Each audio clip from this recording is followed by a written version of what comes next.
Your Excellency, ladies, gentlemen, and heroines, it is my honor and privilege to be able to introduce an incredible group of women that when we first developed this initiative for this very special Women in Aviation Forum, I had no idea about the level of passion, intelligence and drive that these women who are going to be running this event for you have had.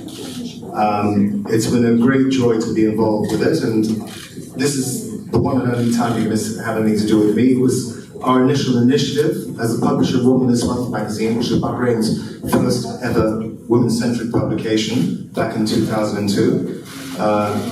Due to the kind support of His Excellency, the Minister of Transportation, and Mr. Yusuf Mahmoud, our initiative was agreed upon to develop this conference. And I think this is going to be one of the most exciting events of the air show. So I'd like to thank each and every one of you, the moderator, Ayatollah, and her incredible team of panelists who are from all over the Gulf and Bahrain. I'd like to please give them a hand of applause. And,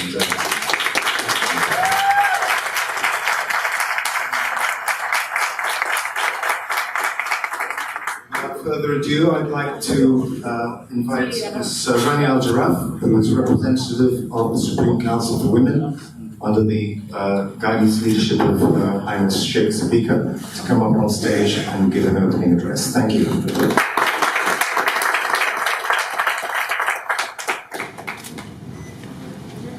Good morning, everyone. Your Excellency, thank you for having the Supreme Council for Women Refugee Day.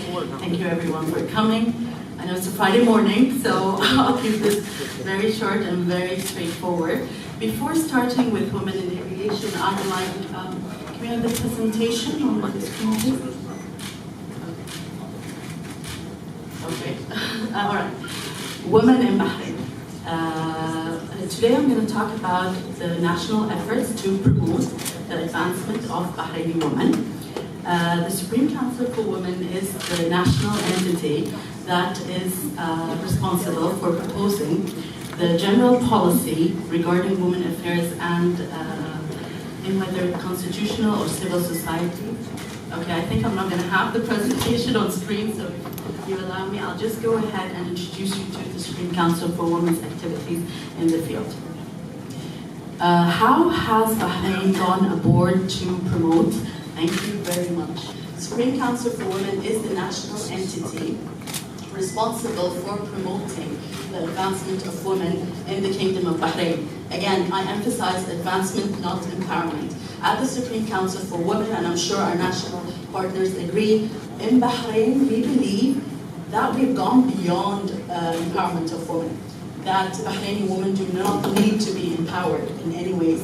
They have reached this stage where all they need is that we give them the proper quality of life, the proper ecosystem, the proper infrastructure for self-advancement. This is what the Supreme Council is about, and that is why our vision is equal partnership for a sustainable society. We want to develop our society. We're equal partners.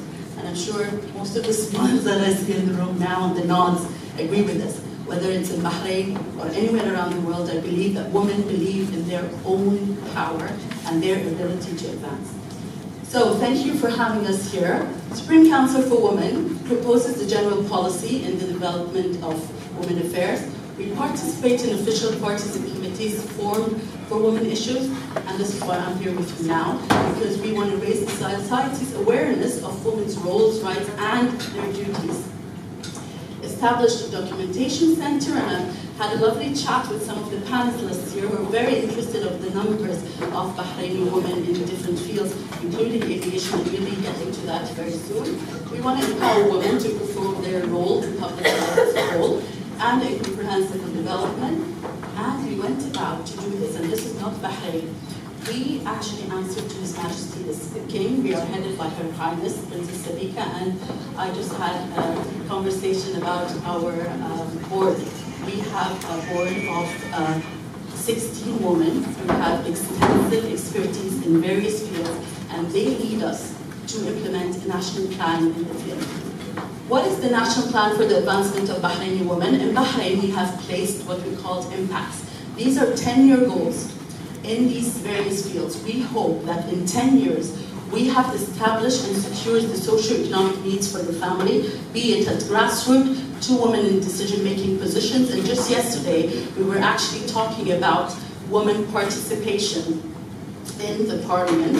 I'm sure all of you are very well aware that now we are about to have our next elections, and we're hoping to see more women in our elections. And our SG yesterday mentioned that it's not enough to see more women in the parliament. We are hoping to see a woman heading the parliament as well. So let's see how it goes. Thank you for the thumbs up. I'm sure all the notes in the room are saying the same. So again, this is what we're talking about when we talk about women in Bahrain. Equal opportunities, justice and rights. And our legislative system, for those who are not aware, it ensures equal opportunities between men and women. It clearly states that in our constitution. However, when we go down to our reality, sometimes there are variations, few gaps here and there, and we're trying to fill them. However, we are doing quite well in the equal opportunities field, and I'll get back to that very soon. Lifelong learning, we want to ensure career and community humanitarian development for both men and women. Quality of life, we want to offer alternatives for Bahrainis and working with our partners in the field. And we're hoping that soon Bahrain becomes a center of expertise in the field of gender balance. Equal opportunities is what all my department is about, okay? And we have worked closely with people like my good friend here from the Ministry of Transport. And what we've done is that we've implemented a national gender balance governance framework. Partners from the public sector, the Supreme Council, the private sector, the civil society, international organizations sat together and they've studied a specific framework for Bahrain in the field. And this is what we came up with. We are now studying policies in the field, budgets, and when we talk about budgets, whenever I go to a private sector company and I say the word budgets, it's like you've dropped a bomb. Okay, I know we do have budget issues. When we talk about budgets in the field of gender balance, we are not talking about a budget for women. We are talking that you ensure when planning and executing your budget, you consider both the needs of men and women in the field. Knowledge management, and that's why I'm here with you today. We would like the international community to know about Bahrain's efforts in the field. And impact assessment, we always measure where we are from. And auditing and monitoring, we're proud to say that recently it has been announced, and many of our partners have contributed to this. Bahrain now has a national gender balance report, a national auditing annual report, which corresponds to the international, actually, reports in the field. Thank you. Next, please. A lot has been done since 2010-2018. I will just briefly inform you that we have established in Bahrain a practice that is not there in most of the nations of the world. Every governmental entity, including, and His Excellency is quite aware of this, the Ministry of Transport, are obliged to have an Equal Opportunities Committee. This Equal Opportunity Committee oversees gender balance within any organization. A lot of circulars have been issued, a lot of initiatives have been established, and we do now in Bahrain have a national gender balance database as well, and I would encourage you to download the Bahraini app for gender balance indicators. Again, thank you. Okay.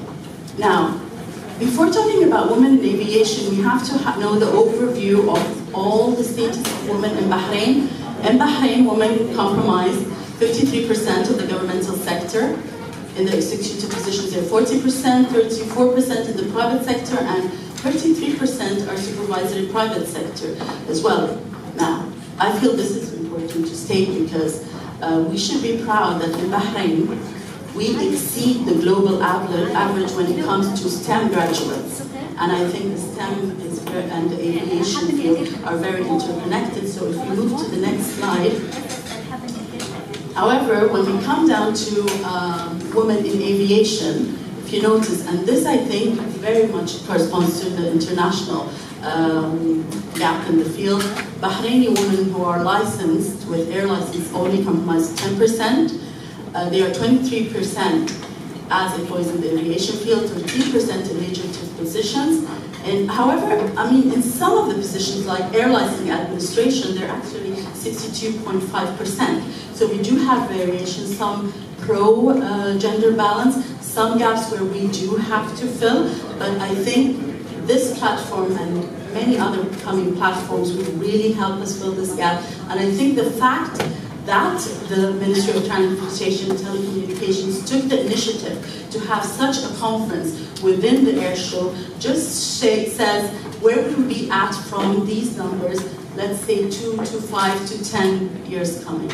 So I'm proud actually to say that we can find these percentages in aviation. I'm sure, well, I've worked with the council since 2004, and once I have placed several slides as these, and I'm sure working intensively, Bahrain will surprise you when you come in, like say 2 to 3 years from now, with the increase in numbers.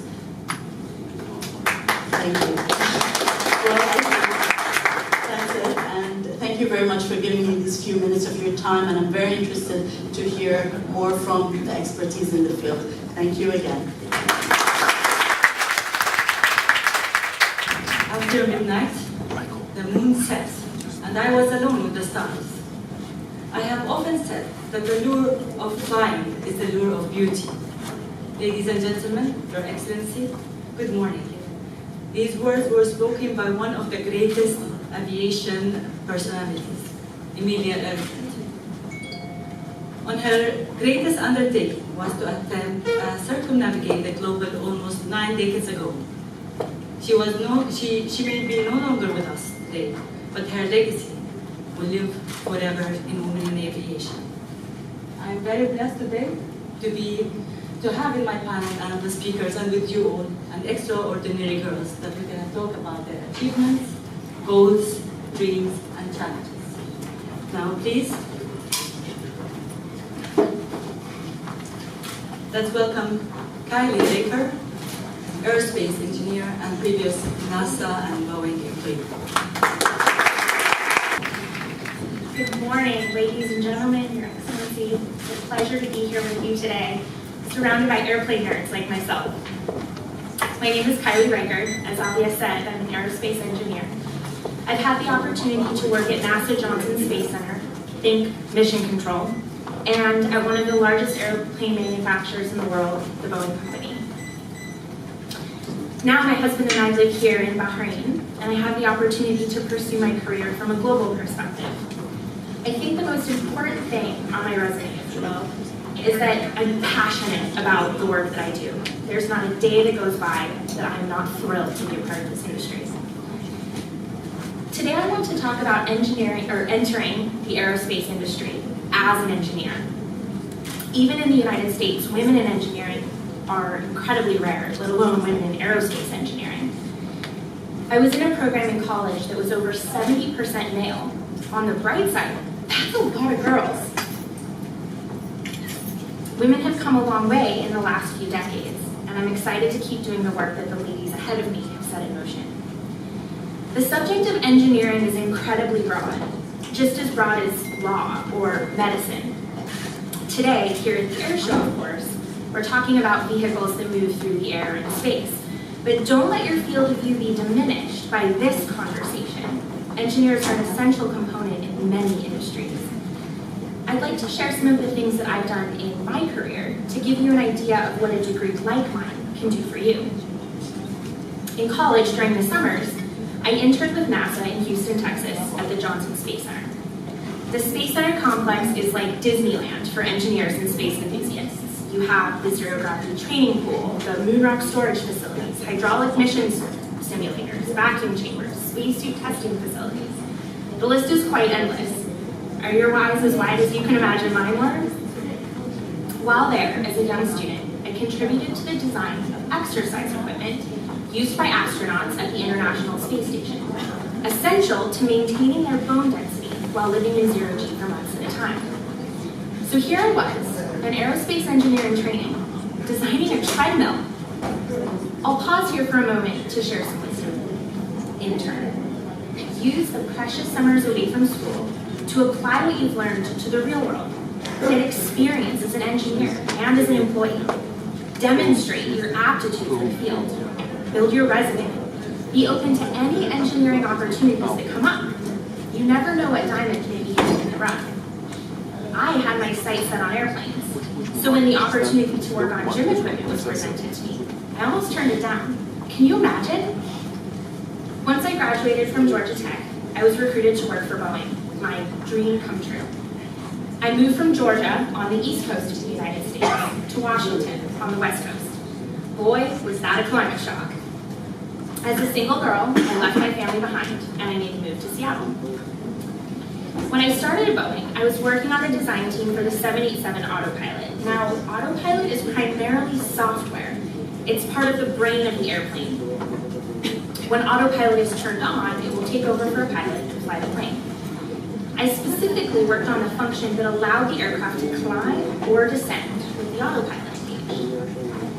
In this role, I had to employ my knowledge of aeronautics and sensor systems, among various other things, and I got to test my design in Boeing's lab facilities, where I was able to prove this functionality of my software design. During my time in Seattle, I also met my now husband and got married. So let me tell you, having a career and being an airplaner does not make you end up an old maid. I also earned my master's degree in electrical engineering. Boeing has a program for employees to return to school for degrees relevant to the work that the company is doing. By working and studying simultaneously, Boeing paid for my degree. Financially, I would not have been able to pay to foot the bill at the time. I was still paying for my student loans for my bachelor's degree. So take note, you can seek opportunities with employers who encourage and financially contribute to continuing education. When my husband and I moved to Long Beach, California, I joined the 777X avionics team. The 777X is the new airplane that Boeing is building today. I became the lead engineer for emergency beacons and also worked on the high-frequency HF and very high-frequency VHF radios. The HF and VHF radios are the primary means of communication between pilots and air traffic control. The emergency beacon, or emergency locator transmitter, is a piece of equipment that alerts authorities to the location of an aircraft in the event of a crash or other emergency. These radios are all hardware-based, so I shifted my expertise from software when I was working on the 787 to hardware when I joined the 777X avionics team. This is a great example of the versatility of an engineering degree. Another piece of wisdom I'll share is this: don't be afraid to try something new. Whether you're a nurse that wants to become a pilot, or a structural engineer that is more interested in propulsion, each time I've taken a turn in my career and changed course entirely, I've grown as a woman, as an engineer, and as a wife. The change has made me stronger and more resilient. It's also opened doors for me to be energized by something new. I have a mentor that told me, contrary to popular belief, a career is not a ladder. In the States, the phrase climbing the ladder is in essence a reference to career progression and increased responsibility. My mentor told me that a career is rather a jungle gym. You know, the dome that kids climb on in the park? Each spoke connects to many others at many points in the matrix. Since it's round, there is no starting point, no ending point. And so with a career. There's no one right way, no linear progression, no forward and backward. But rather there is a continuous evolution that ultimately will lead to the summation of your career. When my husband received orders to move to Bahrain, I decided to take a leap of faith and join him. We arrived in September just 2 months ago, and since that time I've been working to identify what my next mission is. While I don't yet have that answer, I can tell you, leading my career at Boeing and moving to the Middle East here in Bahrain has taught me more about the vibrant and rapidly growing aerospace industry here than I ever could have imagined from the other side of the globe. I'm more excited than ever to dive in with my eye now trained on the global picture and not just the world as seen through a lens close to my home. Now, earning an engineering degree is not for the faint of heart. For 5 years, I never had a weekend to myself. I never had an evening to relax. There is so much studying to be done. And not the memorization or mechanical plug-and-chug type studying. No, engineering students must come to intimately understand the physical world as described by mathematics. They must learn to manipulate and adapt these mathematical models to a unique problem they are trying to solve, which may have never been solved before. Engineers must be relentless, never allowing a single failure or anomaly to deter them from success. But do not let my words intimidate you. Allow my words to solidify your resolve. So, if you're excited about being a pilot or an engineer or a financial analyst in the aerospace industry, never lose sight of these talented women you see with me here today. They took the first steps so that you would be empowered to join their ranks, add your own contributions, and empower the generations that follow you to fearlessly press ahead. Thank you so much for the opportunity to be here with you today.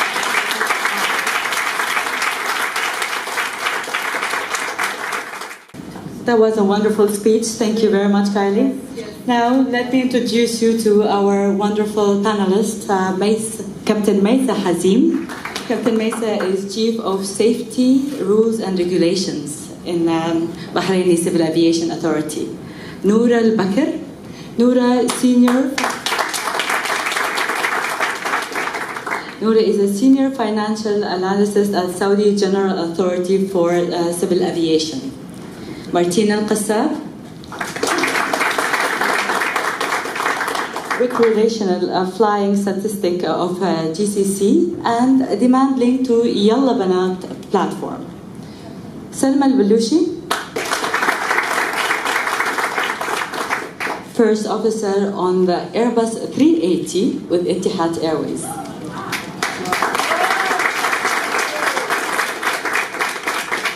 Hind Al-Awadi, Hind Al-Awadi, Aircraft Engineer, Senior.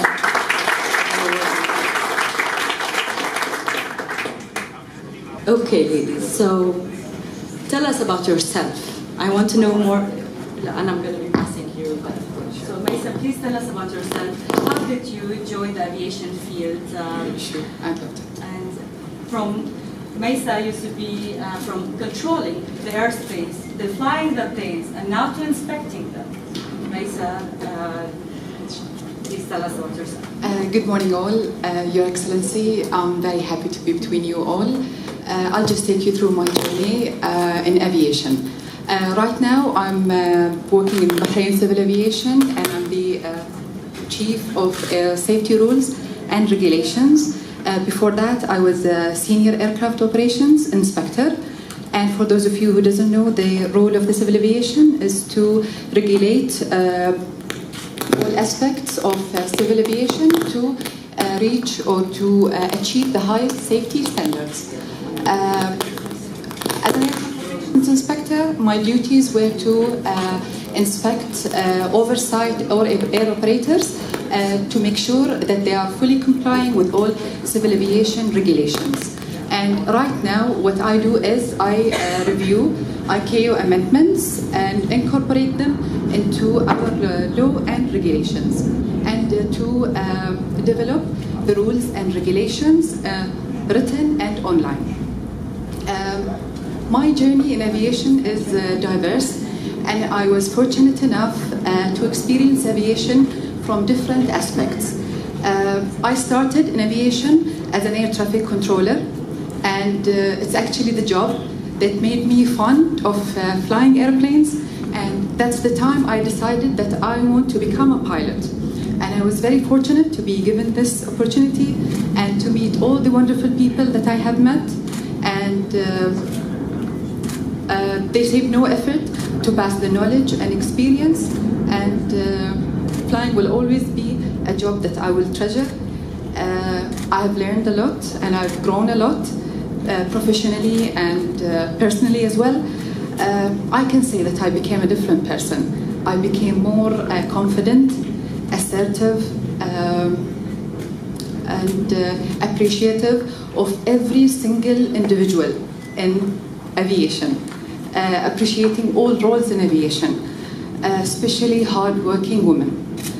Women, they are not supposed only to do their jobs. Women, they are supposed to excel in it, and they're supposed to overcome all the social, cultural, religious hardship, I would say, or issues, in order for them to gain credibility, acceptance, and to prove themselves. So it's harder on women to exist in aviation, and I believe it's the same with all other fields. I believe that my previous experience in aviation has enriched my knowledge and experience, and it made me able to do what I'm doing now. Serve aviation from a higher and a different platform, where I regulate, maintain, enhance the safety of the aviation. And one thing which has made me so proud in my career is the time when I was awarded by His Majesty the King, and I was given the Medal of Competence, and knowing that I was nominated by Her Highness Sheikh Hasubicha had made me more humble.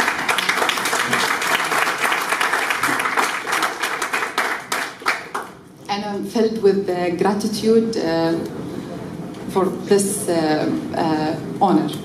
I'm sorry. My achievement and the achievement of all Bahraini women is the confirmation that Their Majesties save no effort to empower women and to continuously support them in order for them to not only to achieve, is to continue in that field. And I will always be thankful, grateful, and I'm very honored and privileged to be a Bahraini woman in Bahrain. I believe right now there's no field in Bahrain which is not open for women. We even have a fighter pilot, which is something very impressive.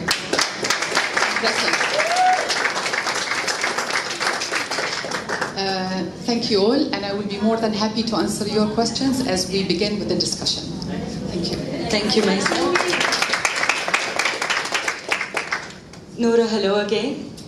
So Noura always wanted to find out who she is as a child till she got this magic code that she will tell us about it now. Please, Noura. Thank you, Alia, for the introduction. Good morning, all. At the beginning, airports have always fascinated me. How the whole host of different responsibilities and wide variety of skills keep those planes that move us to one place to another safe up in the sky. And since I'm a finance graduate, I never thought that joining this dilemma would be possible until one day I've received the call to join GACA. And when I say to people that I work in the aviation sector, especially in Saudi, they think that I'm an air host or a pilot. But what we do have in GACA is we do have financial analysts, legal consultants, and risk management. All those opportunities for us females, Saudi especially, has created a blue ocean for us in the aviation sector.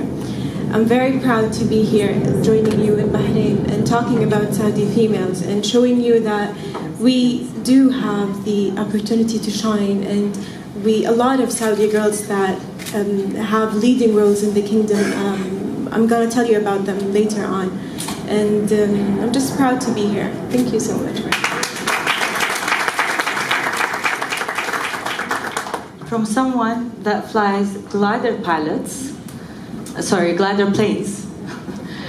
smooth, quiet, but in the same time enjoy the art of breaking bones. Martina Al-Qassab, please tell us about yourself. Thank you very much for such a great introduction. Yes, so I'm a founder and managing director of an organization called Yalla Banat, which was founded last year in Bahrain. And why I'm sitting here on the panel is because I am a licensed gliding pilot. I've enjoyed it since I was 16 years old. Recreational flying has always been my dream. I also managed to pass the exams to the Air Force Polish Academy. That was a lifetime ago. Today I would like to talk to you about the opportunities that there are in Bahrain in many fields, especially in the growing field of travel, of aeronautical engineer, pilots on many, many levels. Yalla Banat organization was founded a year ago, and it's a platform that connects women from different industries together with experts in their fields to give opportunities. Bahraini women are amazing. In the region, we see such a potential and talent. So our objective is to connect them, inspire them, and empower them as well in a way of giving them opportunities or tools to utilize it. There is a huge potential. There's a lot of graduates that we see every year. Girls are exceeding, which I'm very happy to see that girls are exceeding in that field compared to all the other countries globally. As well as there is a huge potential in the travel industry, which is growing. IATA's numbers are showing that there will be, soon we will double the numbers to 7.8 billion travelers every year. So we see the potential in that field, in that industry, to connect with experts in that. And not many people realize, but there is so many different opportunities to be linked. There is lawyers, there is HR managers, there is an airport infrastructure, new one in Bahrain coming up with a full of opportunities. So that is our role, to connect people to the right resources and give even more opportunities for ladies. Thank you. Thank you.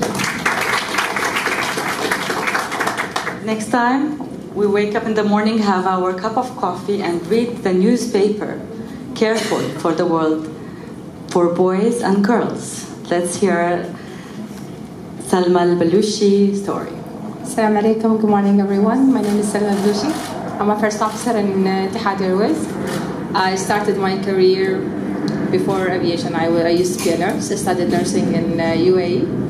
And as Adia said, just in the morning sitting in the hospital, actually just checking out the magazine, and I saw the advertisement of Etihad. They're looking for female and male to apply for aviation, to join the cadet pilot program. The word women, it attracted me very big time, because at that time I knew that we don't have any female pilots. So I went through the assessments and everything. I was telling the ladies, my first reaction when I walked into the room where it was the same like this, and it was all white kandoras, like white dishdashas or stoves that you call. The first thing I did, I walked in and I was like, I think I'm in the wrong place, and I ran away.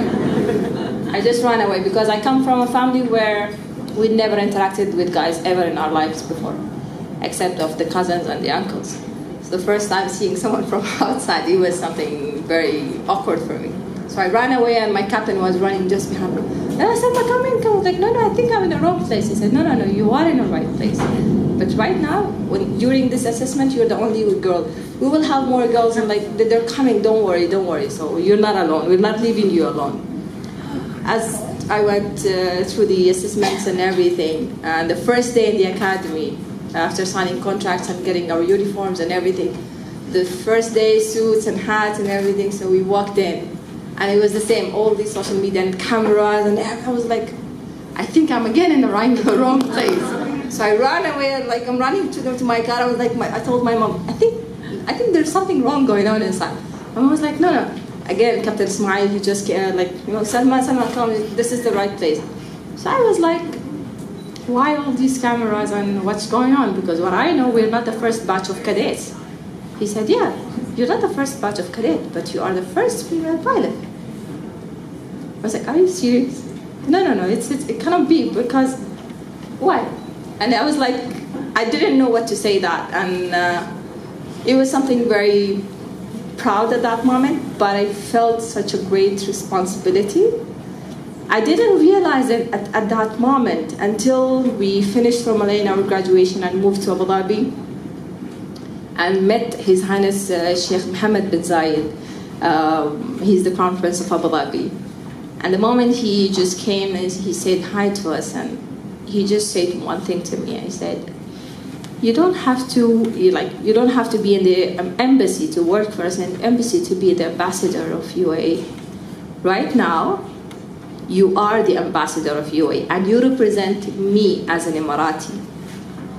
These words, it just felt like I have a big rock on my shoulders right now, and I have to work my way to lead other ladies and other women, other girls to follow the path in a way so I can represent my country and make it proud. Right now, I started my career with Airbus 320. Right now I'm flying the biggest aircraft in the world, Airbus 380. I'm married, mother of 2 angels, and happily flying.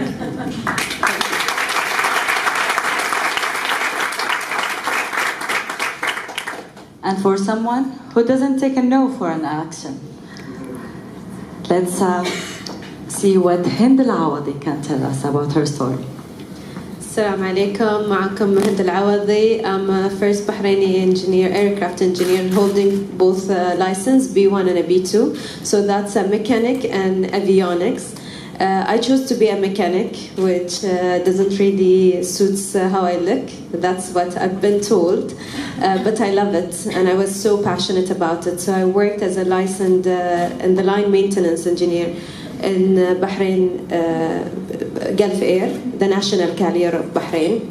And I was so lucky and proud to join Bahrain Civil Aviation as an airworthiness inspector to get as the ladies over here to another position, or to climb the ladder in aviation and never stop into one position where you are.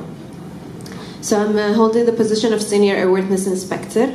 And you can hold in a type rating, and this is very important for us in aviation as women to have our license current. So I'm holding the Embraer 170, 190, A320 and A330 type course. That's one thing about me, but what I'm really proud about here after 10 years and being in aviation, when I joined aviation I was the only female in the airport. It was not really pleasant, and I really sometimes, just as Captain Salma said, I felt so many nights I'm in the wrong place, that what I'm doing here, and I have things to talk to, I want to talk to someone, I want to discuss things, and I didn't have anyone around. Today as a Bahraini, I'm so proud, I'm so happy because I'm in aviation, to see women in each and every field in aviation, from pilots, we hear them as air traffic controllers, we see them as dispatchers, we see them as pilots, we see them as first officer, we see them everywhere.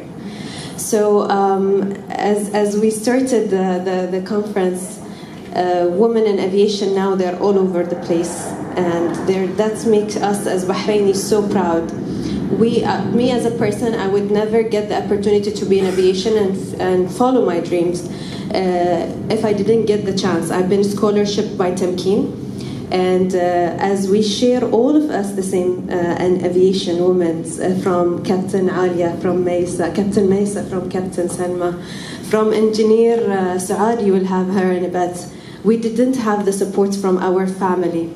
Our parents was against us to be in aviation.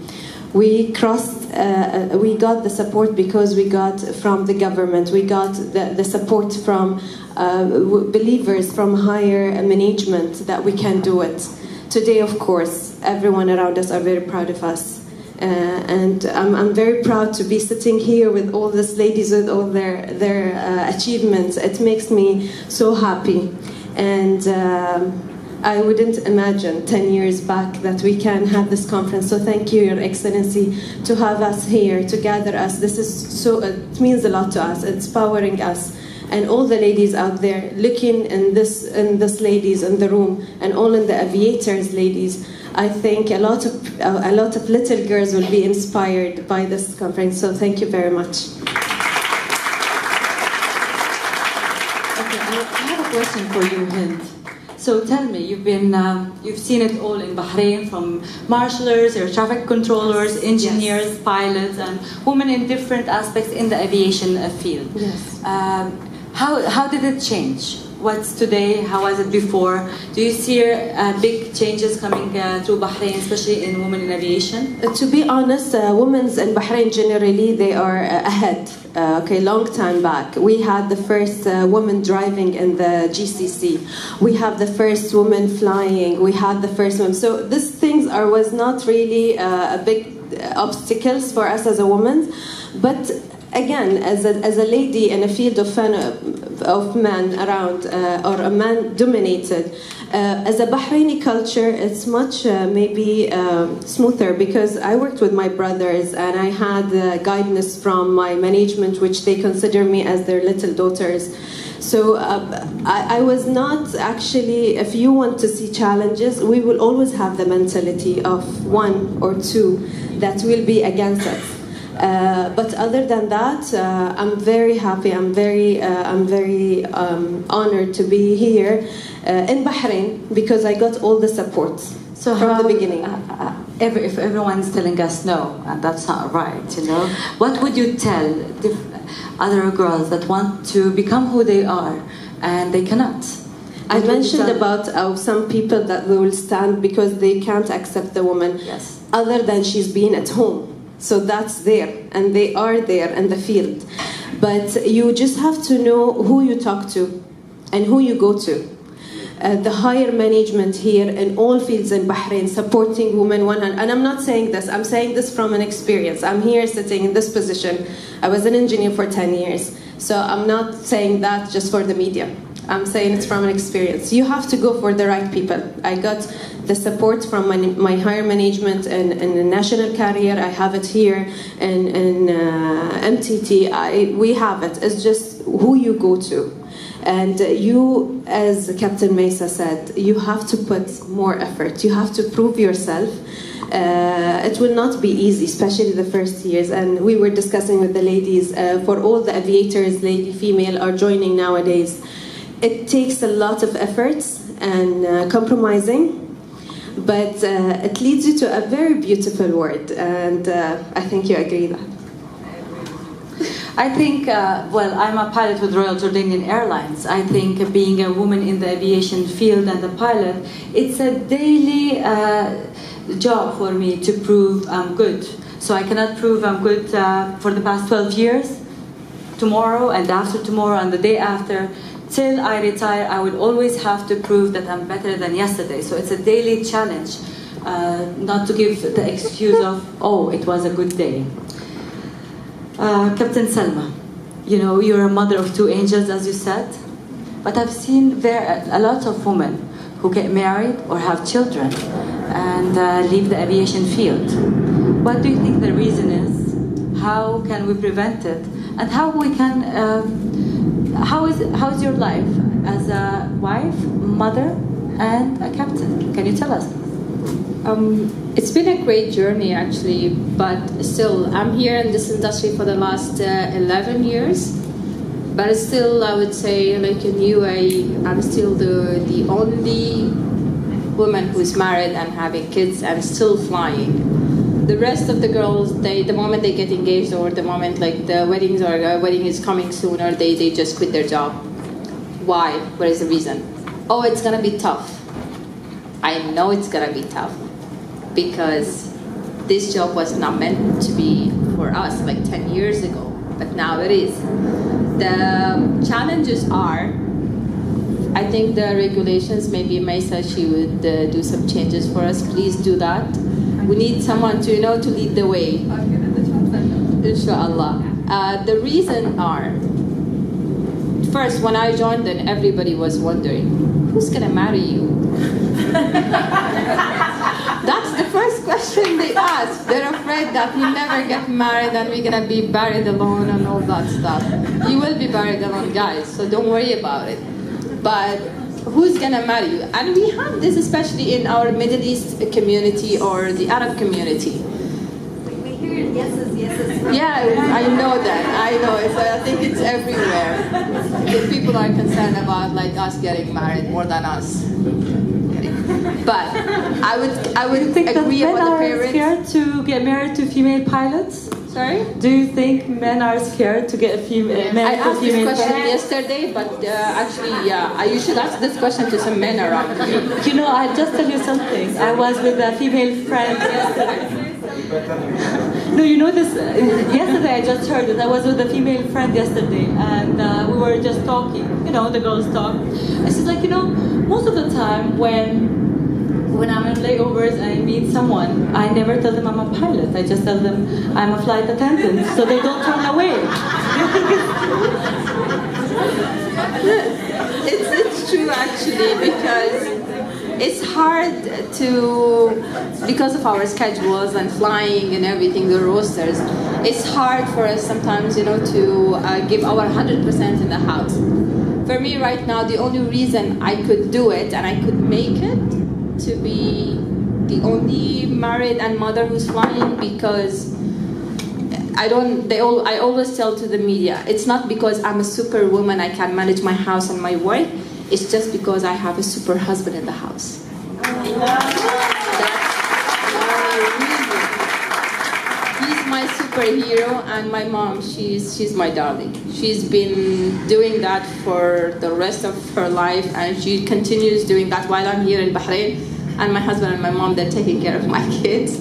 It's amazing. And you know, like yesterday when I had my gathering for aviation also, and he called me in the middle of gathering, babes, don't worry, the kids are fine. I just fed them and I'm putting them on bed. Like, thank you, man. I just love you for doing that.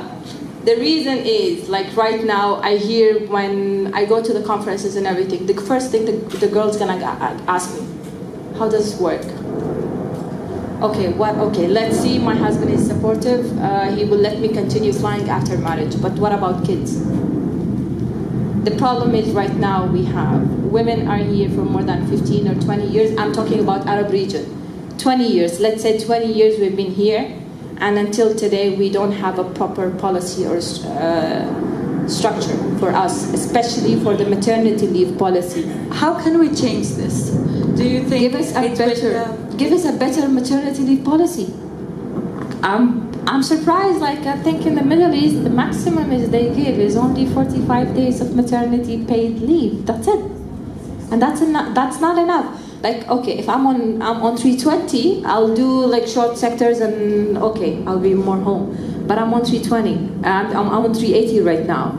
And imagine I'm leaving my 45 days old kid in the house and going on a New York flight, which is I'm gonna be away for 4 days or 3 days minimum. Were you distracted while in the flight, or just whenever you're in the dispatch, as we always say, the bag of worries and problems and whatever is left in the dispatch? It was hard for me. The first flight when I did after like my delivery, when I delivered my girl, the first flight, it was the hardest one. And I'm mentally not there. I'm not prepared well. Yes, we're going into that flight. So what I'm expecting, minimum at least, I cannot say 6 months, otherwise the government people, they're gonna run away. So like minimum 3 months of maternity leave policy, fully paid. That should do the work. I believe also we have a pilot here from the 99s, Fani, who's a pilot and the mother, Nisreen, pilot and the mother, and Waad Dosri as well. It's really they all agree with you. Because wherever I go, the girls they're so enthusiastic about getting into this field. Even as engineers and pilots, they're just concerned like it's not gonna be easy. Like okay, for you, yeah, you have that lucky person and you have someone who supports you. Maybe I cannot get it. So next time, ladies, pilots, whoever wants to get married, choose well. Thank you very much, Captain Salma. Martina, can you tell us what is recreational flying and what is Yalla Banat? Tell us more about it. I want to know. Okay, in the room filled with experts in the in the field and pilots and captains, it's probably funny, but it's not that common in the Middle East to fly gliders or ultralights or small single-engine airplanes. So I would like to strongly encourage everybody to do that. It's a procedure that you can start much earlier, which is about 15 years of age. And Let's have a moment, please, okay? I think that's a mother's emotions. That was very emotional. So yes, so you can start as early as 15 years old and do a license when you're 16. I don't know if majority of you know what glider is, but it's basically a small tiny airplane without any engine. So you just base yourself on the hot air that comes from the ground, and you try and hope for the best to fly as long as you can. So I've been doing that since I was 16 years old, a little bit earlier. Got my license when I was 17 and a half. And I try to do it every year when I go back to Poland, where I'm from originally, and encourage my children. But what I would like to talk to you about today is my dad. Okay, and I think this is something that people will be interested, because we have a lot of ladies here, and it's very important that we encourage each other and we keep strong. But we sometimes, maybe, I don't know, forget to think about the male side of it, which is equally as important. Okay, throughout my life, my dad was the one who encouraged me to fly. He was the one who, before I had the driving license, who was taking me there at 4 in the morning every day to get to the airport. Is he a pilot as well? Does he fly? No, or just he's a... My dad is he sails. He's a passionate sailor, but because I didn't like sailing, he thought, okay, then let's try flying, okay? And he was sacrificing a lot, taking me there every day. My dad was also the one who put me into Taekwondo, where I become 2 times world champion and 16 times Polish champion. Thank you. Thank you. So, as you can see, although these are great achievements and I'm very proud of them after such a long time, but I know that I would never have accomplished that if this wasn't for my dad. Today, I can share with you, we had an event for Yalla Banat, which was the first of its kind, the largest female car parade in the world, so the most unlikely of places, like flying as well, racing track. We had 200, almost 300 cars on the track doing the largest female car parade to celebrate achievements of women from the region. And it was fantastic. I had a goosebumps when we entered the track. But the point is that I wouldn't have done it without the help of my husband, which is really because I also have 2 children, and it was a lot of work, and of amazing people that surrounded us. So I would like to send this message that equally as important it is for women to push their dreams. From my side, it's always the support of husbands, of fathers. Push them. And also from the male side, please encourage your sisters, please encourage your daughters to push, because you know their talents that they have, not only as for flying, but if she's passionate about law, about art, it's very, very important. Okay, thank you. Martin. I agree with you, because my baby brother, my baby star, I always tell him, no, but he's baby to me. He's always going to be my baby brother. When he was 16 years old, I used to take him with me to the airfield. I'm not a licensed, like Martina, glider pilot, but I fly gliders.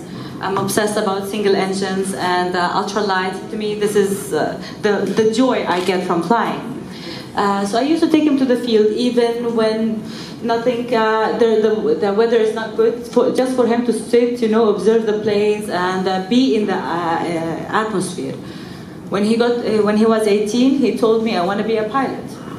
I thought, is it a jealousy of a little brother who sees me every day wearing my uniform and going?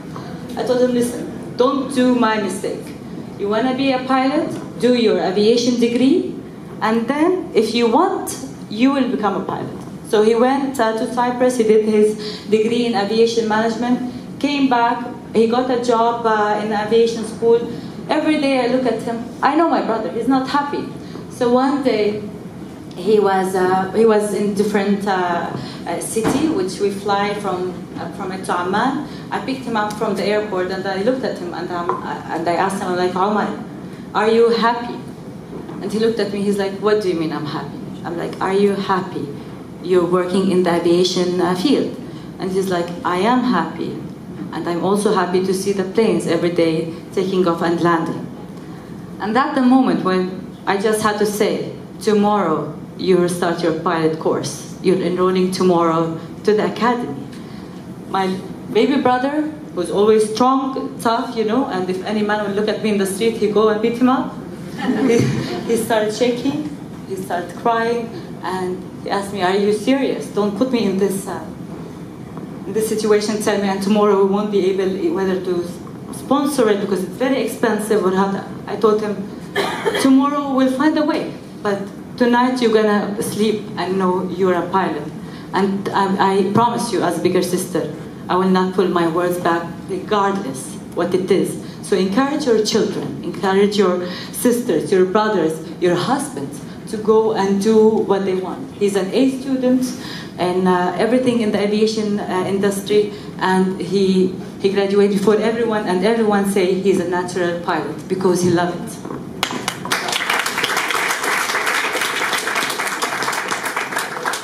Nora, welcome again. And you told us about this magic call that you got and changed your life. Can you tell me about it? Tell me about how is it to be a woman in aviation field in Saudi Arabia? Is it difficult for you? Tell me about the other women in your industry. I just want to know everything. I'm very curious about Saudi Arabia, and everyone here wants to know everything. First of all, we're here to set examples for those young generation that will grow up, and we're here to set example for our own family and our own family members, either daughters or sisters or brothers. The first leading role was given to a Saudi lady more than 10 years ago as a deputy minister of the Ministry of Education. After the vision, the Kingdom's Vision 2030 that is led by His Crown Prince Mohammed bin Salman, female in Saudi is very empowered, and we are given the equal opportunity as men does, not like before. Now we can see another deputy minister of the Ministry of Labor and Social Development. We also see a first lady to be a chairman of one of the largest Saudi banks, Saudi British Bank, Ms. Lubna Al-Ayyan. In the aviation sector, we proudly have Ms. Hind Al-Zahid to be one of the board members of one of the largest airports. We have the Mamdako Airport. Those ladies gave us a whole new chapter for motivation, and they just encourage us, if they can do it, then we can. I'm not in the aviation as a pilot or as an air traffic controller, but I wish I can be one day. Do you think you will be? I will. I'm going back to take one day. That's what I like about women. I will. And trust me, next time you see her, she will. So, since I work in GACA took it upon itself to empower females, especially. We do have programs, either future leader programs or a program that is in collaboration with the Ministry of Education to give scholarships for those who wish to proceed their education to get an aviation certificate. As for the aviation itself, we do also have 3 air traffic controllers who got the degree. They're Saudis and they're young. They passed. You know how air traffic controlling is very difficult and it's a very critical job. They did pass, 3 females, and we do have 3 female pilots as well. They took the certification and they are working in they're co-piloting right now. So Saudi females is after the vision, and even before, we as ourselves, we can do it. We as females in general, if we set something, we can do it, then we're gonna do it. We don't have this limitation. And after all, who sets the rules and who sets the limits? You yourself set the limit for yourself. If you push the boundaries, then you will achieve anything you want. And after all, it's in the aviation, it's my dream come true. I'm like one step closer to the sky. And if you're one step closer to the sky, you reach the NASA maybe one day in the space. That's it, thank you. Wonderful. You know, speaking about limitation and boundaries, to me, of course, everyone in the aviation field, we look at Amelia Earhart. So one of her favorite quotes, it was, everyone has the heart to fly. Everyone has the passion to fly, if they have the heart to do so. Is it reckless? Maybe. But what does the heart knows about boundaries? No? Mesa, Captain Mesa, I welcome again, an old friend and someone I look up. You're the first female Bahraini pilot. Tell us, how did the people supported you? I know you got a lot of support, you know? Actually, I was very fortunate, and I was very happy to be surrounded with very supportive, encouraging, and to be honest, when I first got into the field, I did not expect that. But Bahraini people are just amazing, whether in air traffic control or in Gulf Air or even now at the civil aviation. Without them, I don't think I would be able to make it. They believed in me. They have given me so many different opportunities. So it's not just one field in aviation. I was actually given 3 different good opportunities. And because of that exposure, I can say now that being in that field is not difficult here in Bahrain, because they are kind people and they don't look at you as a woman. They just look at you, they look at your abilities, your competencies as an individual. And I'm very thankful, to be honest, and I'm happy where I am now at the civil aviation. Before we go to the next program, you know, I've noticed that how to encourage women to be in the aviation field, hearing the stories. I think that scholarships and financial help is helping us to grab maybe the attention. And you know what? I've never heard of any female pilot or engineer or anything air traffic controller that she got a scholarship and she never finished it and worked in it. I've heard so many stories, and I don't mean anything, but I think it's just a way of how we are built. You know, women are builders. You give them the love, they give you family. You know, you give them small things, they make it bigger.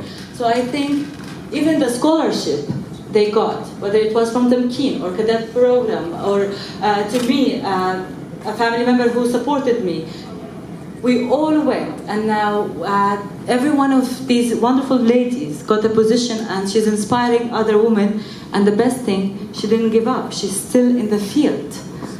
So I think, I don't know, I'm just noticing that maybe how to encourage women is by doing the selection test and so on to get the dream they wanted to achieve. That would do a big difference. Now please let us welcome Suad Al-Shamsi from Women in Aviation and a licensed aircraft engineer in UAE. Assalamu alaikum and good morning. It's still good morning for everyone. First of all, I want to thank that we are here all from different countries in one country in Bahrain. Thank you for your welcoming us in our second country and second home. I'm very happy to meet such an amazing ladies. First of all, let me introduce myself. I'm Suad Al-Shamsi. I'm the first UAE female aircraft engineer. I'm like Hind, I've been having B1 and B2. We faces a lot challenges in the industry. I've been in the aviation industry more than 13 years. And you can imagine that usually we cannot find, maybe like some of the ladies, they find the support in their country. We find the support, but we faces a lot of challenges that we couldn't have a target. I met the lady yesterday in the aviation gathering, and today they are a role model. And I keep saying, woman born as a leader. So I can see it is real now that I met Alia, I know her from a long time. Hind as a first aircraft engineer in Bahrain. A lot of ladies, Salman, because I know her more than 11 years and we faces a lot of issues last 11 years together. We didn't have an organization, even non-profit organization, to target us, to tell us what we should do, what is not, what we face. We never sit in gathering or something to say, ladies, you will face these things when you will be in aviation industry. I remember the first time I decided to go to the aviation industry. It was shocked for my mother, and she was screaming, and you are crazy, and the same, you will never get married, you will never have children. And I never had a person to talk and tell, like, I want to be an aircraft engineer. What advice you give me? What can I face during this time? I never had this chance, but we have it right now. But still, the new generation, they don't know about it.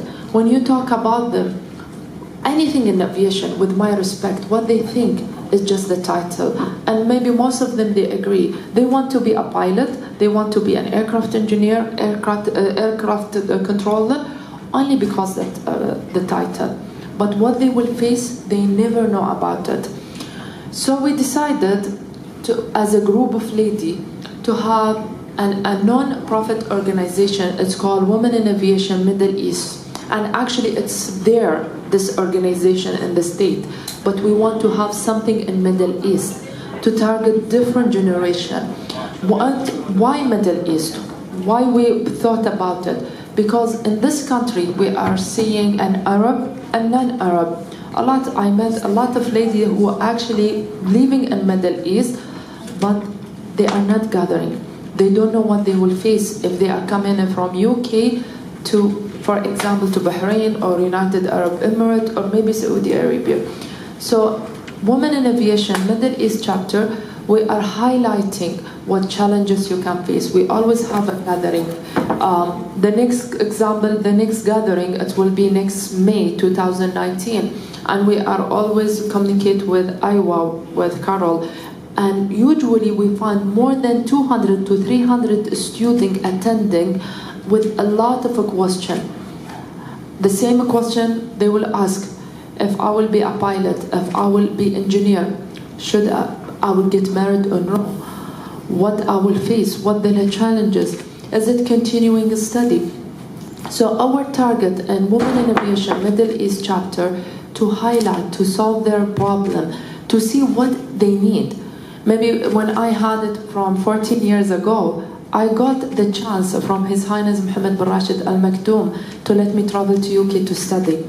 But the new generation, they don't know that there are actually in Middle East a lot of college, a lot of university, a lot of scholarship they can. They don't know how to knock the door and ask. They don't know about the air show. They will say, okay, I will come to the air show. I don't want to see the aircraft. I want to know about the education side. What my opportunity to be after the education. What the opportunity I'll get. What I will be working. Okay, for example, if I will be a pilot for a period of time, can I be transferred to another major? Yes, she can, or he can, but they don't know about it. So in our non-profit organization, we try to help all the students, all ladies, what they can do in the future. For example, I started with one of the national career in United Arab Emirates as the first aircraft engineer. I was in line maintenance, heavy maintenance, I was technical service, and now I'm a consultant. So they know the stages. People, they don't know that the lady can have a higher position in aviation. All what they're thinking, I will be under the aircraft or a pilot. But there are actually a lot opportunity nowadays for the lady in the aviation industry. So hopefully we can reach to an image that we find a lot of ladies in Middle East, Arab and non-Arab. We have this a huge gathering. And yesterday I was telling Hind and Salma in the aviation gathering, I wish to have a huge gathering for women from all world to have this opportunity to show the world that the woman, when she will be in the aviation, as I always say, and I put this in my office, that women born to be a leader. So we want to show that any woman in this aviation can be a leader. So I hope that everyone can join and read more about the Women in Aviation Middle East chapter. And Carol, she will talk about Iowa Kadalik. She's with us in the same target, how we are targeting the ladies. Thank you.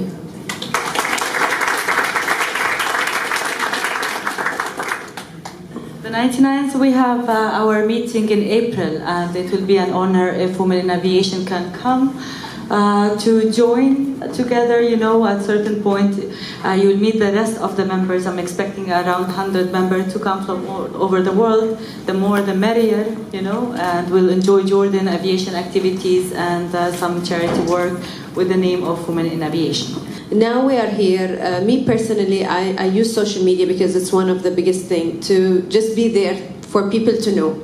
I actually met a lot of parents. Whenever anyone contacts me on my direct message or email, I want to be an engineer. My parents doesn't allow it. I sat with a lot of parents just to tell them that yes, they're gonna be facing this and this and that, but they're gonna make it. And they're going to reach this, and this is the opportunity that they have. This is what we need to be done, to be honest. We need a place not only to educate the new generation on what to do to be in aviation.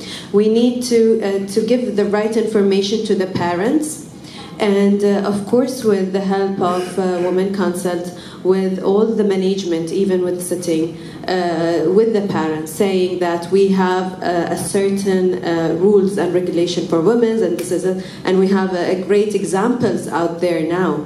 That's actually part of our responsibility, and that's why Captain Selma and Captain and Engineer Saad actually is doing in UAE, doing this gathering, and of course the parents are welcomed to join. The biggest support to anyone is where the small community. We can block all the negative comments. We can block all the noises out there, but you cannot block your family. So when you have that support, it will be so much easier. To me, and I believe a lot of ladies and pioneers, the first pilots and engineers in the field, we didn't have that pleasure. And we are more than happy to give it to all the females wanting to join aviation. No, and I think you're doing wonderful. I think you're doing wonderful. I have a little twice. I think you're doing a wonderful job with social media, you know, and you have a lot of followers. It was around 40,000 the last time you told me. Well, that was till yesterday. Today before the gathering. Before the gathering. So, but I always say the problem is we never encourage our children. You know, as parents, we always give the girls a Barbie and the boy a car or a plane. You know, maybe the girl doesn't want to play with Barbies. You know, and how many people became pilots after Top Gun?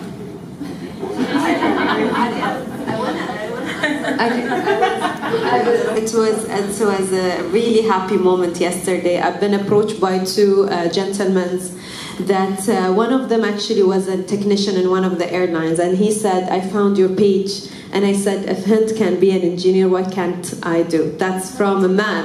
It was something. The other gentleman was also one of my technicians, one of my trainees, and he saw me yesterday, and he's handling one of the position in one of the airline, and he was like, I was so proud when they told me that his manager was coming to the Bahrain Civil Aviation to have a meeting, and he noticed the name, and he was like, this was my trainer one day. That moment, we're not here only to inspire only females. If man will be challenged to actually enter this field because women can do it, then you are welcome. I just wanted to add something. I think, you know, looking from my perspective, it's the core is about education and getting the message to people, right? So if we spread, the more gatherings we have, the more meetings, workshops we have, message will spread. Yes, yes. One of the programs at Yalla Banat, we have 10 different workshops for different industries, and one of them will be about engineering and aeronauticals. And we would like to have ladies explaining different fields in the aeronautics. So I would love for you all to come and you know, talk about your experiences as well, which I think the key is, you know, just to say your experiences. You know, I didn't talk about myself. So as a child, of course, I wanted to be an astronaut, but also I was confused. I always wanted to work in a circus.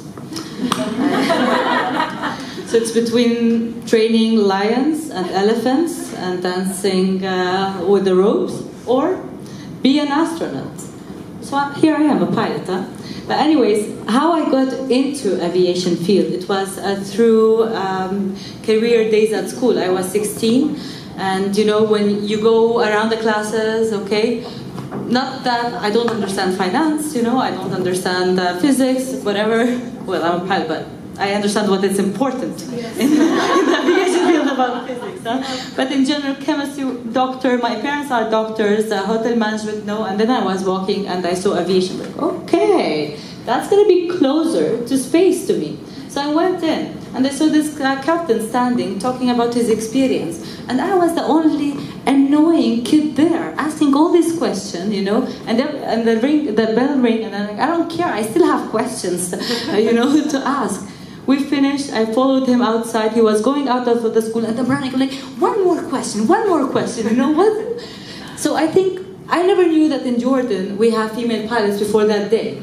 And actually we had female pilots from the 1950s, you know. So I never knew this because media never talked about it.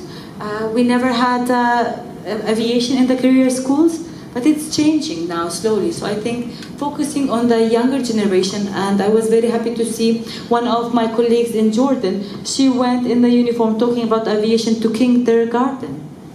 But at least let them set a goal for what they want to be. It's going to change a million times, but introduce them to the aviation field. So one of my managers called me actually. He said, "Can you come into the office?" I said, "Is everything okay?" He said, "Yeah, we just have one parent. He is here. His daughter, she already passed all the assessments, but she has to sign the contract. But the father now he's hesitating. Yeah, so he wants to talk to a female So pilot. and he wants to talk to a female pilot to see like how is she doing." So I went to the office, and I was married and I had my girl at that time. So I went, and the father was like, he already made up his mind now, this job is not for women. He already made up that mind, and he walked into that room. He was like, no, it's not working, and I don't think this is proper for her, and she will be working with men and all that stuff, and I don't like these things and all that. So okay, what are your concerns? What are you concerned about more? Said, I'm concerned about my daughter's future. But which future you mean? The married life future or the career? No, of course marriage. I'm a father, which I don't blame him. Of course. Which I really don't blame him. And I was like, okay, what are you concerned about? Who's going to marry her? And how is she going to maintain her job and everything?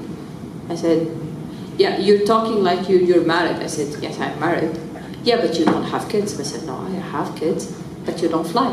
No, sir, I'm flying. I'm the biggest plane. Yes. And I was like, and he was like, and how is it working for you? I said, it's working perfect. I have someone to help me in the house. And he said, no, this job is not for women, because she will be working with men in the cockpit. She will be working with men outside of the cockpit, and she will be traveling alone and all that stuff. I just asked him one question, and he right away, he said, okay, I think I'm wrong about it. I said, okay, I'll just ask you one question. Are you sure about the way you raised your daughter? This is where he went like... Is she a pilot now? Yes. You know, women, they are determined. They love what they do. And I'm just going to go outside of the subject, and I'll take your question now, but I want to introduce Dina. Dina, can you stand up a little bit? Yeah. Dina is from the 99s, but there's a very interesting story behind this girl. The first time Dina wanted to be a pilot, she went to the States, and she decided to go enroll in the academy. So the normal thing, let's take you on a flight. And the first time she was ever in a flight, it crashed. She was a back seat, you know, she was a back seat. She was a back seat, and it crashed, and she spent 9 months recovering from a back, she broke her back and so on.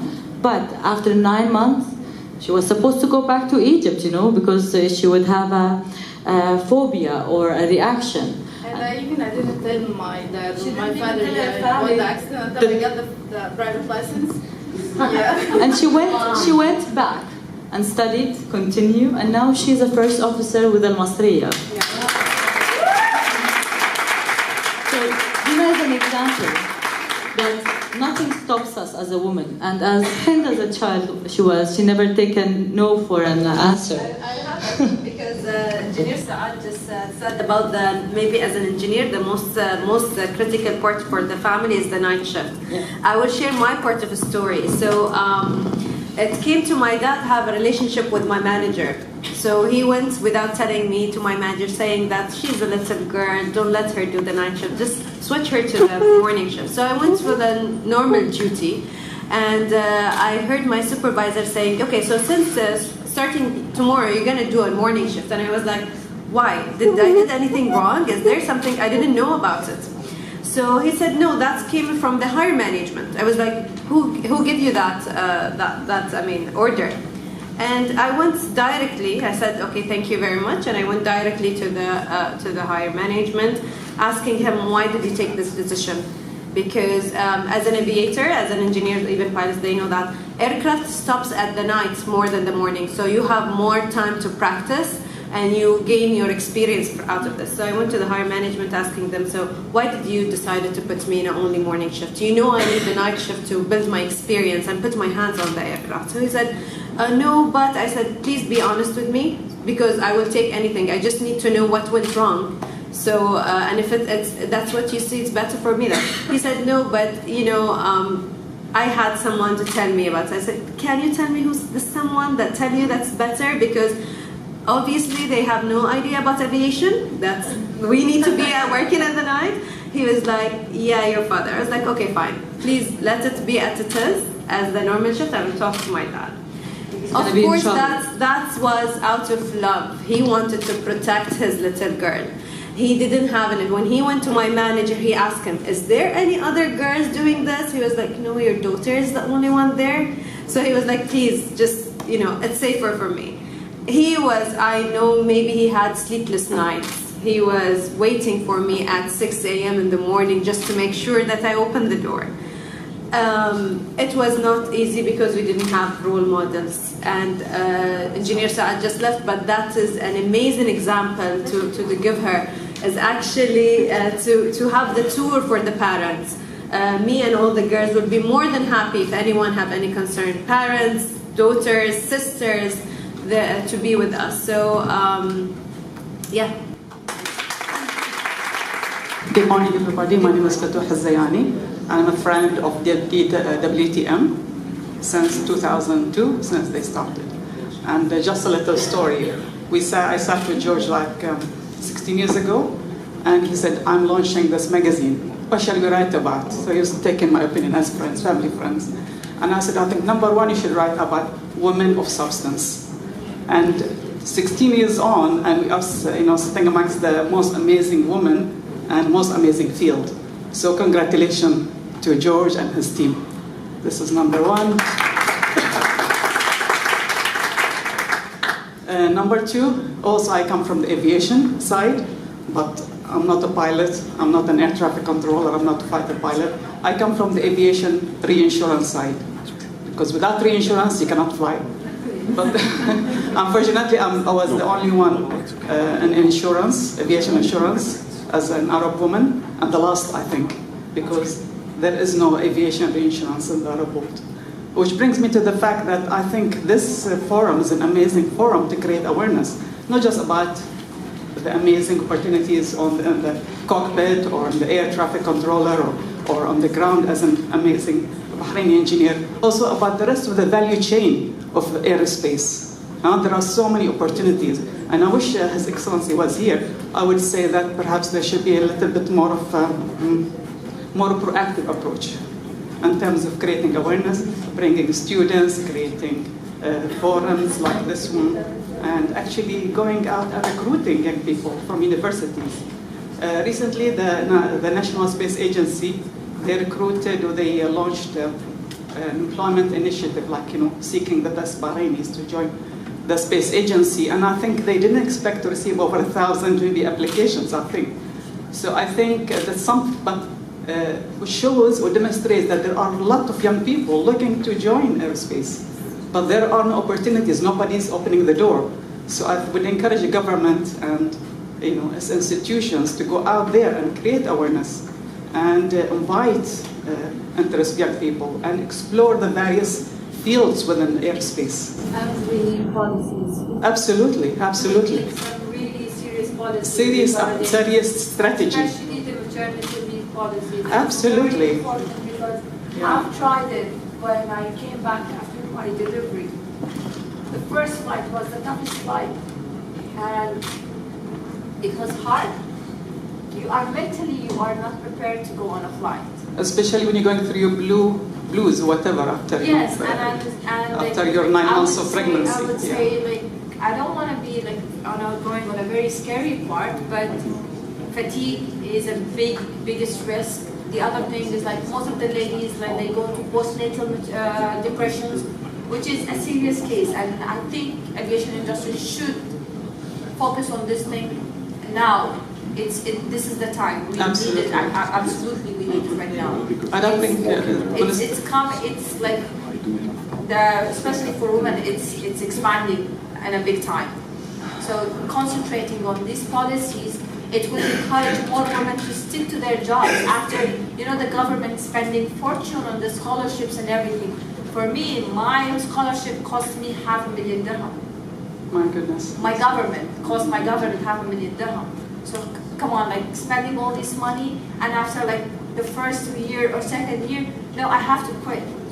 That's really it's a challenge, and we need to work on it. I don't think the Gulf could be leaders in this initiative. Exactly. You don't have to follow, Exactly. break the rules, establish new standards for women in aviation, As women, I think in the Gulf, we have been leaders in many fields, but nobody knows about it, but we are getting there. So thank you, everybody. I'm honored. To come and talk. Sorry, dear?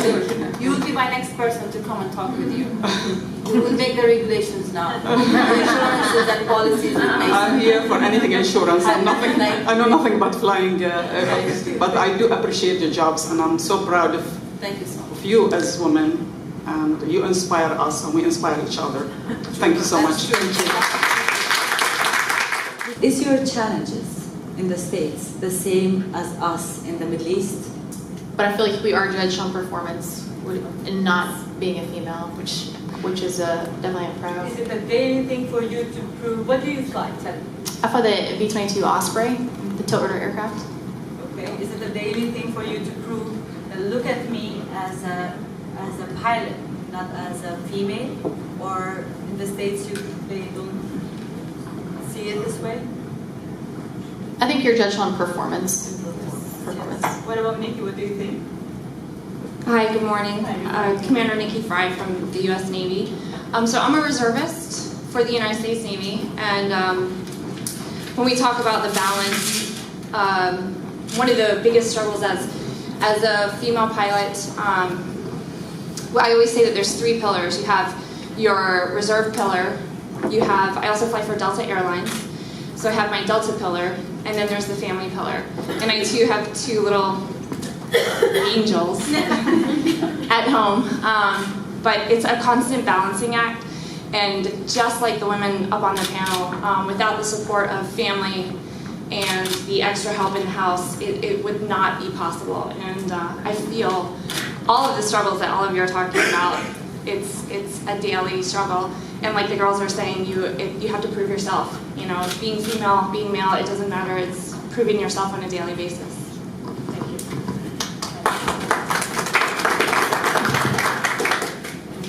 Yeah, good morning, everyone. My name is Fanny Pyer. I'm a member of the 99th, which is a female pilot association. And I'm the governor of the Austrian section, so I'm more from Central Europe, but I live in the UAE.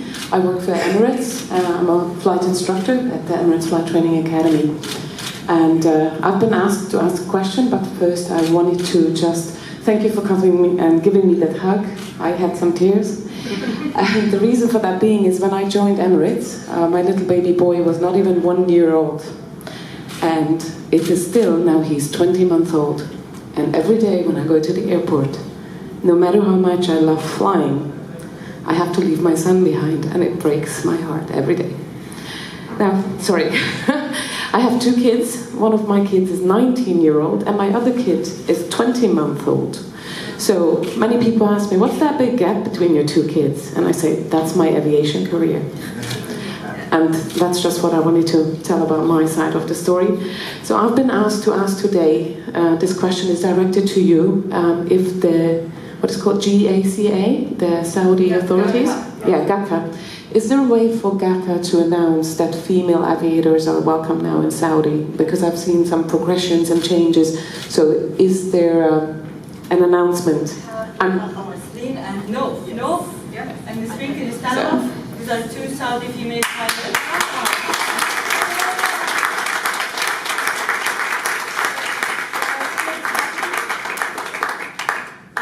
If we can raise awareness, especially from GACA, that we can now get licenses, or there's now flying schools in Saudi Arabia. Like as for me and as for Noof right there, we want to continue our flying career inside our country instead of being outside the country. Especially, I have 1 angel, so I want to take care of her while I'm flying at the same time. So, angels today. We're all proud of you. We do have the Saudi Aviation Academy, but I'm not sure if you go to the website and see their curriculum, I'm not sure what do they teach exactly, but I think that if let's do this when I go back, I'm sure I'm gonna help you, and we can start like maybe small council or small, we can do something to spread awareness. Yes, we can do that, because you know, I'm really inspired when I see Bahraini ladies did that, and also Emiratis also did that. We can do that in Saudi as well. Exactly. And we have, for us, we have the Saudi first officer in Etihad. Yes. She's Saudi, and we have. Yes. So I think we should do that in Saudi. Yes. We like awareness. Yes. And a lot of females would like to join aviation right in our country. Yes. Sure. But you know, I know in the Night Runners we have 1 Irish woman who flies in Saudi Arabia. Not anymore, as a flight instructor, but the media never wanted to make some interviews with her. Maybe it's her personal choice. No, I think they didn't want to say it, maybe because she wasn't a Saudi, and that one was Sama, I think. I don't know, but we have a Hindi who flies the Prince Louis bin Talal. Yes, and we also have Yasmin Mimani as well. Yes. So all those Saudi pilots do fly. Yeah, they do fly, and in the Arabian section we have 2 student female pilots here, and then we have Yasmin al-Mamani. She already finished. She got her licensing as well. And Hanadi as well. Yes, Yes. a very good friend of mine, and hello to Hanadi, the first female pilot in Saudi Arabia. In fact, she's the first licensed commercial female pilot, because in Saudi Arabia you will be surprised that there were women flying since the 80s. If I may, earlier, no? Yeah, if I may add, no, I know it's not me from the 80s. But I just wanted to explain the history of this. Actually, for the training or becoming a pilot in Saudi, it is hard even for men. It's not only for females, because we don't have we don't have an academy that have a complete structure for all pilots up to the commercial pilot. We have only little humble academies just for PPL and so on. And the airlines within Saudi, they have their own program. So it's really hard even for men. It's not only for females within Saudi, for the aviation industry. And just to introduce myself, I'm Numerically. I work at Saudi Aramco. It's an oil and gas company, but I work with the aviation department. And what does the aviation department does is only we transport all the employees all over the Kingdom of Saudi to have their missions accomplish to support the oil and gas industry exploration. So we take employees offshore and onshore. We have fixed wings and helicopters. I'm sure that you saw the airplanes outside. We have our booth and we have our airplanes also standing in the static show. We don't have a female pilot, but yes, we have female employees who work on different aspects within the aviation department. Me, myself, I work on the aviation IT group, and currently I'm leading this group, and I have my friends, so they're from the HR, finance, dispatch, and recently we started our own dispatch program, and we'll soon have our first Saudi and Saudi Aramco dispatcher, Saudi dispatcher, working with the Saudi Aramco aviation department. Yes, we have these humble and shy initiatives moving forward, but the one thing that we did last year, and I'd like to share this success with everyone here, we had an open day for aviation department, and we called it Discover Aviation. We invited all the families of all employees within aviation department and their kids, and it was a mini air show.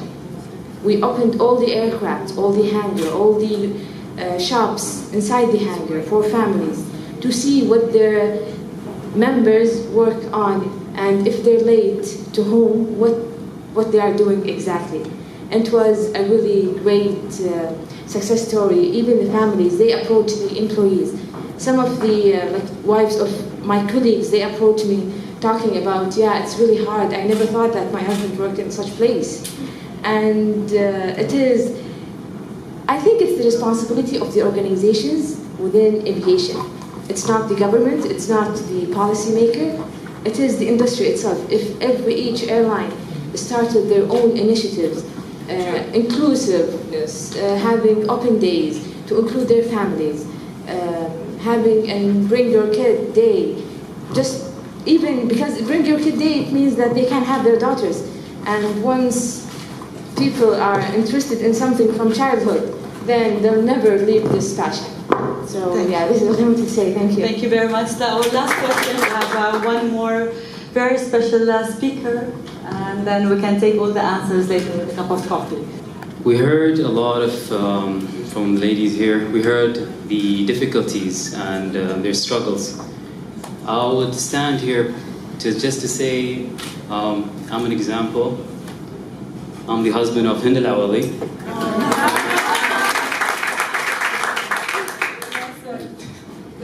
It's just that life, basically, there's a balance between a man and a woman. So life cannot go on without having that balance. So as much as I'm trying to be that supportive husband, a proud partner, to be supporting her and seeing her up this panel today, you know, this fills me joy, and I feel really, really proud to see you here among all these ladies.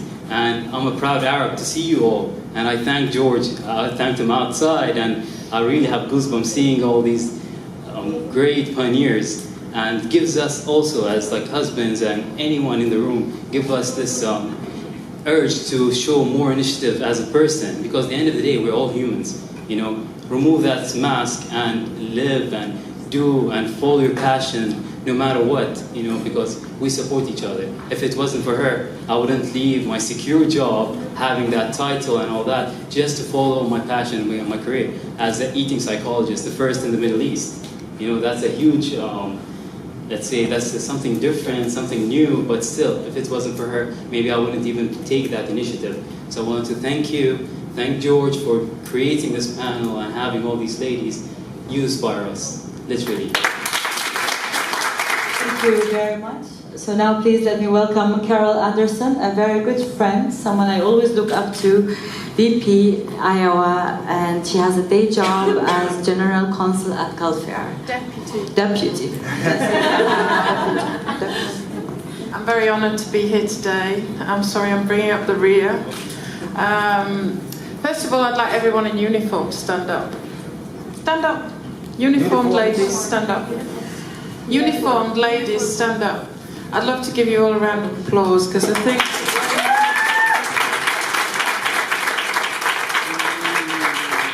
this is my Top Gun moment. So thank you, ladies. Thank you. Just before I'm going to show a little video. IOA, the International Aviation Women's Association, is celebrating its 30th year this year. I'm sorry, I'm not a pilot, I'm not an engineer. You don't have to I don't get my hands dirty very often, not physically, metaphorically maybe. I'm a lawyer, I'm an aviation lawyer, I've been doing aviation law, I fell into aviation legal around 19 years ago, so coming up to 2 decades. But I just wanted to say it was a bunch of lawyers that set up IOA. Bringing women together. I'll let you watch. In the industry. But the core of IOA is really to give back and to reach out to the next generation and to attract and retain that next generation of women leaders in aviation and aerospace. IOA is a group of fabulous, extraordinary, very accomplished women, and it allows us the opportunity to rub elbows with those women where we might not have that opportunity in our day-to-day jobs. We are encouraging women to go into the industry. We are encouraging women to follow their dream in aviation. Giving back to young women in the industry is the reason why IOA exists. We have a really strong scholarship program. We have great interning opportunities. Those personal relationships are just so important as people move through their careers. The scholarship alone is just like a big weight off my shoulders, and I'm so grateful.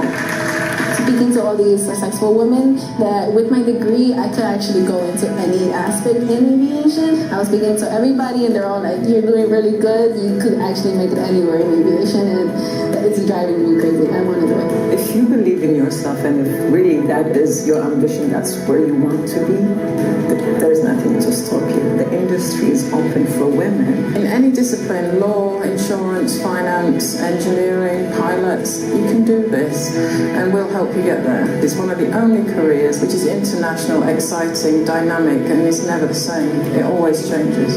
From the moment I joined the organization, there were leaders of the industry that helped me, that gave me advice. I don't see my life without IOA from the professional and personal perspective. It's been a great journey. Just book a flight, take a plane, feel the dream of flying to experience new ways of working, new traditions, and new cultures. One of the amazing things about IOA, and I think women professionals in general, is we really do look out for each other. We really rally around people when we know that they're making a transition. There's something very special about aviation in general, but there's something really extraordinary about women in aviation.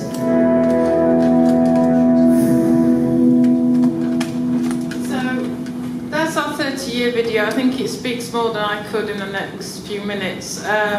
We basically are an association, a not-for-profit association, originally American, that's grown out of this group of Washington, D.C. based lawyers who found they had no one to talk to. So they got together for lunch. 6 women got together for lunch. And 30 years later, we've got a network of over 3,000 women all across the world, and about 300 to 400 members, fully paid up members. To get the benefits of IOA, you don't have to be a member. We encourage people to come to our events. So what do? We connect, we inspire, and we lead. We connect by arranging events, we tag things onto air shows, we appear at forums like this, and we also run an annual conference, and that's usually we've just got back from Memphis in the US. It was well attended again, 300 women. It's a 2-day thing, and we all come together. In 2015, we brought it to Dubai over Air Show Week. It took me 6 years to bring it to Dubai. I made it my mission to get IOA to Dubai. It was like running an Olympic bid. I made it. A lot of running around and talks with the GCAA. And if you just look at the last page of your booklet, this was what I wanted to achieve. I wanted to bring as many local young female cadets, pilots, engineers, lawyers, trainees from all across the industry together.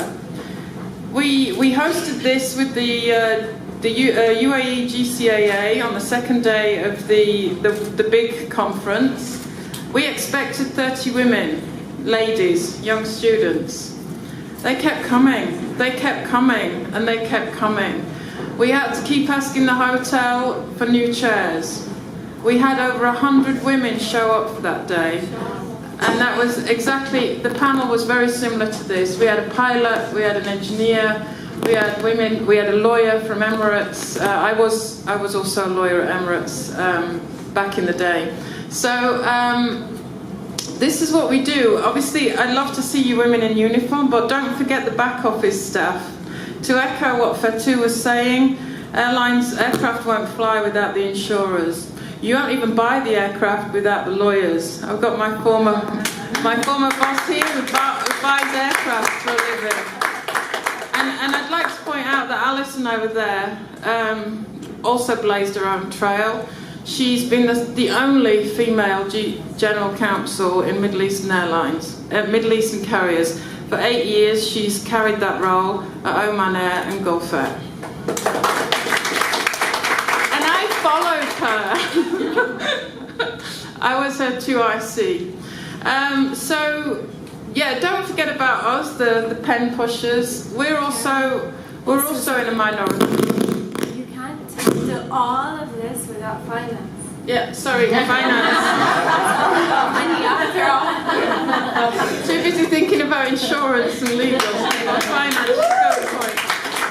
No, so we connect by bringing women together. In the Middle East, we join forces with the 99s and Women in Aviation and Middle East Chapter with Mervat and Shamsi and Suad Al-Shamsi and Alia. It's always a pleasure to get together with these women. I always come away from these meetings with a step in my a skip in my step. I think there's just one other thing I wanted to say. The time is now. The time is now for women in aviation and aerospace. I don't know if any of you knew about the ICAO event that took place in Cape Town in August. I became aware of it a couple of months beforehand, and I just knew I had to go. The first ICAO Gender Equality Summit in Aviation took place in Cape Town, hosted by the South African Civil Aviation Authority, to talk about gender equality and how can we provide further advancement for women in our industry. It was excellent. Off the back of that, I got to teach aviation law in Joburg a week ago. So let's just keep pushing, ladies. If you want any more information about Iowa, Women in Aviation, Arabian 99s, whatever your flavour, it doesn't matter. We come together and we do these things together.